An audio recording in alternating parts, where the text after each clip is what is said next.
Capítulo 10. Numa reunião espírita. No dia e hora marcados para a orientação dos socorridos do túnel negro, fui ao centro espírita e lá me encontrei com Elisa. Patrícia, disse ela, estou ansiosa e também preocupada. Será que Walter irá aceitar a ajuda oferecida? Espero que sim, respondi. Como estão eles? Como está Walter? Mostraram-se como os deixamos, somente alguns mais agitados. Serão trazidos do posto para o salão logo mais. Construído da mesma substância do perispírito, o posto de socorro está acima da construção material do centro espírita. Muitos centros têm um pequeno hospital assim, um lugar de emergência representando a continuação da construção material. Quase sempre essa continuação de auxílio tem um pequeno ou mini hospital para os primeiros socorros e também locais para a moradia de alguns desencarnados que lá trabalham. São muito úteis, mas sempre singelos e acolhedores.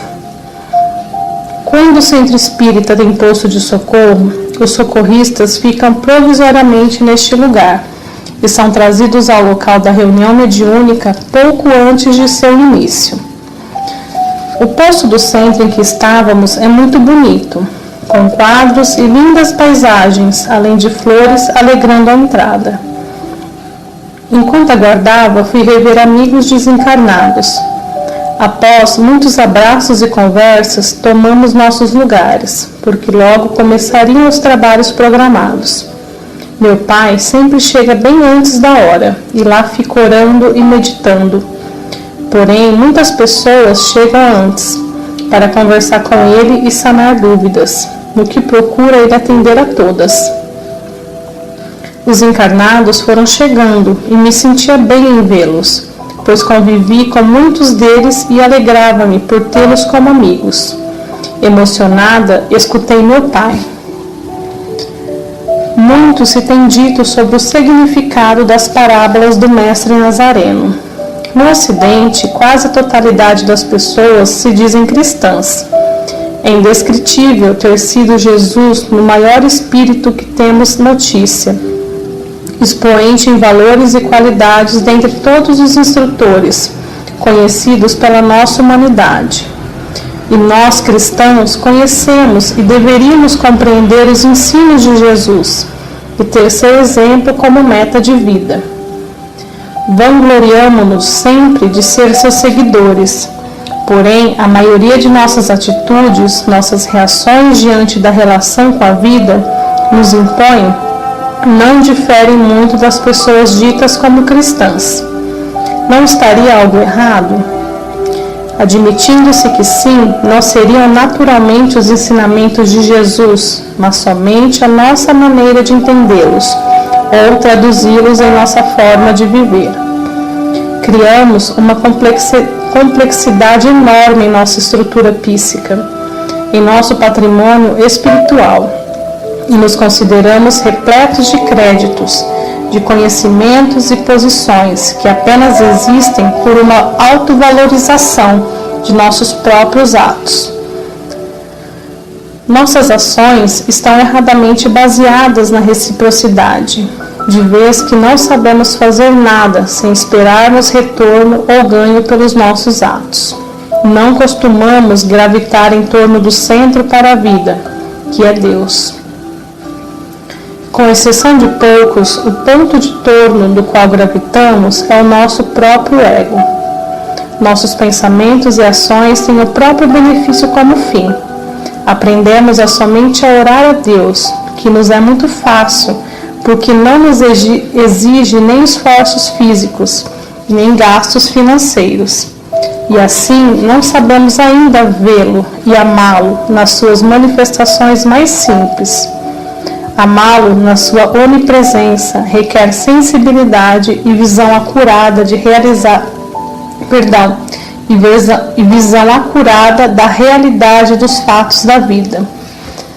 Temos conhecimento através dos relatos de desencarnados que esse sentimento de ganho e perda nos acompanha após a desencarnação. Institui-se então nas colônias o bônus hora, para que os recém-chegados condicionados ao ganho não se sintam desestimulados para o trabalho. O bônus hora é um incentivo ao espírito ocioso, ou, a outras palavras, o espírito que ainda vive em função de sua própria pessoa e que ainda não conhece o valor do bem coletivo. Recebem provisoriamente esse tipo de ganho para que tenham estímulos no trabalho e seu benefício ao próximo, até que entendam o trabalho desinteressado. Amar a Deus é tê-lo como centro da própria vida, vê-lo, senti-lo, ter afeto por ele em todas as suas manifestações. Jesus disse: Senhor, graças te dou por ter ocultado isso aos sábios e prudentes, e revelando aos simples e pequeninos. Sábio não é o mesmo que erudito, o que muito conhece, que tem a qualquer momento de cor as citações do patrimônio intelectual e religioso da humanidade. Não condenamos o conhecimento dos livros sacros, pois eles nos são necessários, mas reprovamos a maneira como muitos utilizam. O conhecimento representa um meio para que conheçamos a experiência dos que nos antecederam. Esses arquivos ajudam o ser humano na evolução, mas devemos crescer pela conduta reta pelo Espírito. E para que esses ensinos façam parte de nossa vida, é necessário que o exemplo do Nazareno seja compreendido e não decorado, como temos feito há quase 2000 anos. Ao compreendê-lo, veremos que Jesus via e vivia. Assim, já não nos faremos mais a sua vontade, e sim a nossa, que passa a ser como a dele, porque veremos ele o que é falso e o que é verdadeiro. Disse Jesus aos seus apóstolos: Ide, ensinai, curai, para aquele que, quando os homens virem suas boas obras, glorifiquem o Pai que estás nos céus. Quanta simplicidade, quanta humildade! Praticar os maiores benefícios à humanidade e esquecer não só do orgulho peculiar, e também de qualquer agradecimento ou reconhecimento do beneficiado. Fazer por amor à vida que se manifesta no necessitado e em si mesmo, e agir de tal forma que possamos ver em cada ser humano a imagem e a manifestação de Deus. E não devemos incentivar o culto da idolatria da personalidade de José, Sebastiana, Maria, Antônio. Um frequentador indagou a meu pai: por que tenho tantos conflitos? Como poderei eliminá-los? O maior drama do homem não está na pressão do meio, nem nas dores externas. A própria morte física é passageira, respondeu meu genitor. O grande drama, a grande dor, é o conflito que existe entre o que somos e o que nos ensinaram que deveríamos ser. Temos aprendido que necessitamos reprimir os impulsos egoístas para poder viver bem com o nosso próximo. Enquanto estivermos valorizando mais a vontade dos outros, seja quem for, o conflito permanece e não haverá mudança radical em nosso relacionamento com a vida. Porque, apesar de achar certo fazer o que eles querem e disto esperar créditos e ganhos, a realidade é a que ainda permanece e a vontade de fazer o que se gosta. Temos nosso ego, quase sempre colocando como centro do universo, devendo girar tudo em torno do nosso prazer e satisfação. Essa é geralmente nossa conduta, mas a vida não sabe e não se importa com nada disso, porque ela tem seu próprio caminho. E aí, insatisfeitos, nos frustramos, ficamos inconformados e às vezes nos revoltamos com o desenrolar dos acontecimentos. Assim, batemos de frente com a realidade e perdemos todo o interesse de que nos importamos com a vida. Mudar para melhor está em nossas mãos, como também aceitar sem contestações. o que a vida nos proporciona. Mesmo aparentemente em situações e circunstâncias desfavoráveis, pois é os nossos momentos difíceis que nós superamos, e se não tivermos dó de nós mesmos. Precisamos compreender que não somos somente filhos de Deus, mas muito mais, pois fazemos parte de sua própria manifestação. Compreendendo isso, entenderemos a diferença existente nos dois filhos na parábola evangélica do filho pródigo. O mais velho nunca saiu de casa, sempre fez a vontade do pai, mas sempre viveu insatisfeito, porque no seu íntimo não sentia as coisas do pai como as suas, e o pai não o sentia perto de si, apesar de amá-lo muito. O mais novo, depois de afastar e esbanjar o que lhe pertencia, conheceu a si próprio e compreendeu que ele e o pai eram um só. E se eram um só, extinguiram-se aí todas as cobranças, todos os conflitos, permanecendo somente uma coisa: a unidade com Deus em todas as suas manifestações.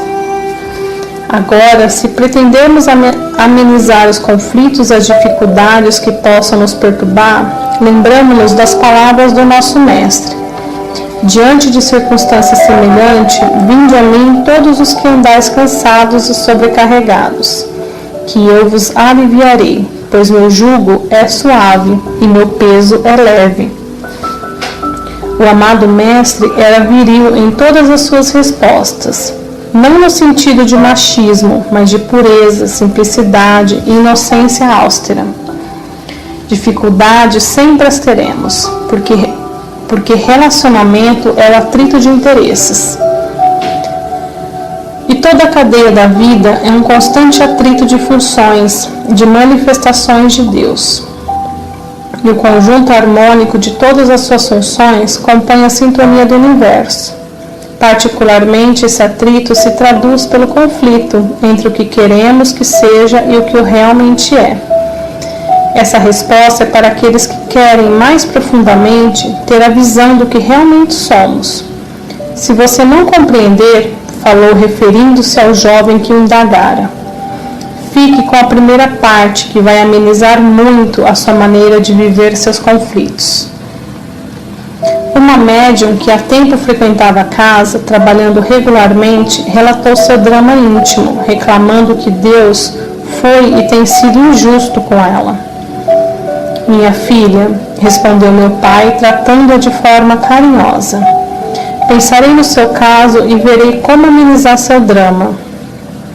Isso acontece em algumas situações que requerem um estudo maior com a procura de soluções para os inúmeros problemas que lhe encaminham, mas nunca deixando de atender a quem quer que seja. Quase sempre responde de imediato, mas nesse caso ele teria que meditar para achar a melhor maneira de ajudá-la. A reunião começou e transcorreu tranquilamente, conforme narrei no capítulo seguinte. Tempos depois me encontrei com Elisa, que, curiosa, me indagou sobre este fato. Patrícia, qual foi o conceito do Sr. José Carlos sobre Deus ser justo ou injusto? Tenho certeza que ele resolveu a questão junto à médium, mas gostaria de saber a opinião dele sobre tão delicada questão. Justiça ou injustiça divina? Elisa, não posso responder por ele. Hoje papai está em viagem de negócios e, pelo que sei, o assunto somente poderá ser resolvido à tarde. Neste momento está almoçando. Vamos até ele. Elisa me acompanhou contente e em instantes estávamos ao seu lado. Papai acabara de almoçar e, não tendo nada para fazer, secamente entrou no seu costumeiro fluxo de pensamento. Isso acontece normalmente quando está só e sem obrigações físicas. Então, carinhosamente, lhe perguntei: Papai, Deus é justo uns e injusto para outros? Como sempre faz, comparou um relacionamento físico entre as pessoas e o assunto questionado, simbolizando como deveria ser o relacionamento entre Deus e nós e Deus. Pedi a ele novamente que gravasse seus pensamentos, e ele o fez em guardanapos de papel.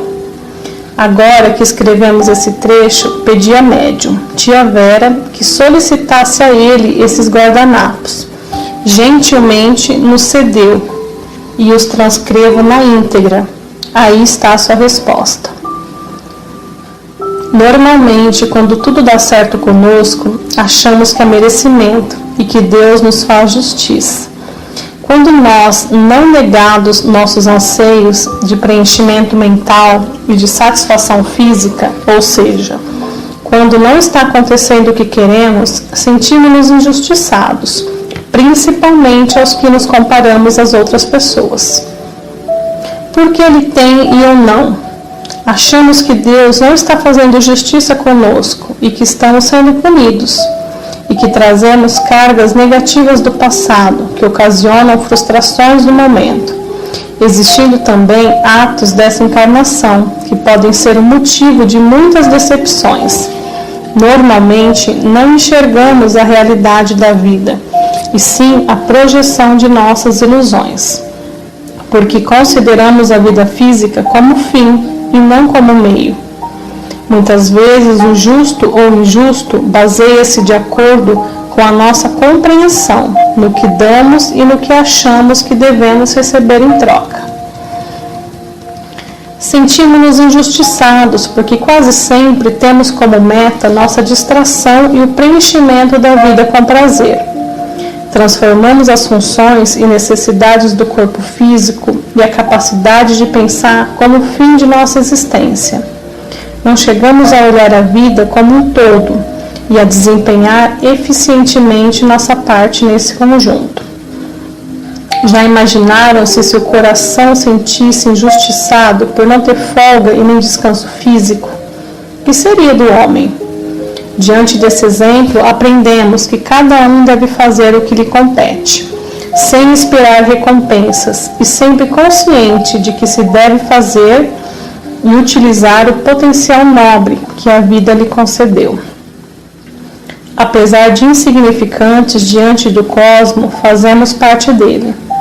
Portanto, precisamos desempenhar nossa função como parte da vida e não viver para os nossos prazeres e conquistas materiais ou espirituais. Deus não cria os seres para puni-los ou premiá-los.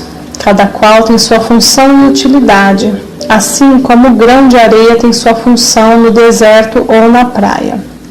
Punir uma manifestação seria reconhecer sua própria falha. Ao compararmos uma máquina nova, o fabricante nos dá garantia da mesma, e qualquer falha no seu funcionamento não significa a intenção do fabricante em nos punir, pois a garantia dela fará com que ele lhe restaure as funções. E no caso, ele é o maior prejudicado, porque além dos gastos de reposição, teria seu nome comercial prejudicado e posta em dúvida sua idoneidade. Não somos uma máquina, é certo, e a falha nunca está em Deus, e sim em nossa maneira de nos relacionarmos com suas leis, com a vida. Na maioria das vezes, nossos ânimos e desejos não encontram ressonância nos planos traçados pela vida, por causa de nossas existências anteriores. Às vezes, o que desejamos não é o que podemos ter. Quase sempre, nossos desejos são saturados de egoísmo. Os da vida são saturados de grandeza, de amor e de realização plena do homem. Na Terra, cada variedade de raça recebe com maior ou menor intensidade o que necessita para desempenhar e enobrecer a espécie que o pertence. O grupo humano não foge à regra geral e natural. Somente foi acrescentada em nós a faculdade da liberdade de escolha, para cumprirmos a tarefa para a qual fomos chamados.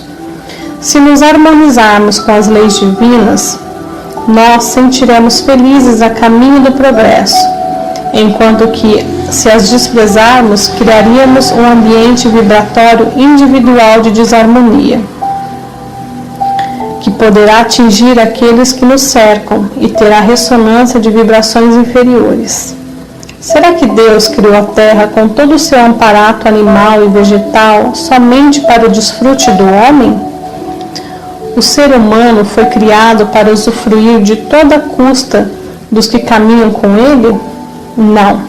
Pelos seus atos de abuso, cuja consequência não compreende, presume que Deus lhe está sendo injusto. Temos quase sempre em nossas existências buscando o significado da vida, tentando adivinhar por que razão Deus criou o homem. Talvez façamos isso por darmos importância demais em pensar o que somos, ou pelos sentimentos que nos transmitem de tão importante questão. Deus é profundamente simples. Para que possamos ouvi-lo e senti-lo, é preciso antes de tudo ser simples como ele. Um exemplo de simplicidade de Deus é sua onipresença, tanto em nosso Cristo quanto no verme desprezado por todos. Devemos nos despojar do cultivo da autovalorização, vaidade, orgulho e presunção para nos tornarmos melhores. Se não assumirmos nossa participação no conjunto do orbe terráqueo, nos sentiremos excluídos de obrigações e responsabilidades. E aí, o que acontece com os habitantes da Terra? A consequência é esta que estamos vendo: destruição e devastação do que a natureza levou milhões de anos para realizar. Não nos sentindo parte do universo, parece que estamos no mundo somente para usar e desfrutar as coisas, não tendo nada a responder, nem responsabilidades com os que acontece com tudo e com todos, alheios aos que sofrem dores e misérias. Não podemos compreender aquele do qual estamos separados, e enquanto assim estivermos, não faremos parte do todo. Ao contrário, se participarmos do todo, seremos um só. Não haverá nem o maior nem o menor, porque nosso pequenino ou se perderá diante da grandeza e importância do universo. Se restará então para nós ou para nossa espécie? O que restará? Viver, e neste viver reconhecer e compreender nossas funções e as do que nos cercam, compondo assim em todo harmônico aquilo que os irracionais fazem instintivamente. O homem deverá fazer consciente e espontaneamente. Os irracionais não têm escolha. O homem pode escolher. Pode recusar ou participar do banquete divino, que é a própria vida, refletindo assim a simplicidade e equilíbrio do macro. Refletido no micro, não teremos então nenhuma pretensão por situações anteriores posteriores, ou no momento presente, pois elas são produtos do egoísmo, oriundo da mente temporal, e Deus é atemporal. Deus é também profundamente justo, não há desvios nem preferências em suas leis. Receberemos de acordo com o que fazermos, sendo de nossas vibrações são resultados de nosso estado maior, e que nos proporcionarão ligações com vibrações harmoniosas ou perturbadoras a causar dor e angústia, ou a felicidade. Conhecendo a lei da reencarnação, entenderemos melhor a justiça divina. Compreendendo Deus, veremos que tudo Ele faz e é justo, pois nada deve a ninguém. Tudo que recebemos é graça, e de graça nada temos feito para ter crédito com Deus. E por mais que façamos, procede dele o potencial da vida, a capacidade e a oportunidade de agir. Se vivermos nessa verdade, nunca se abrigará em nossa mente a questão de Deus ser ou não justo. Meu pai é um mestre. Alegro-me muito aprendendo com o que ele diz.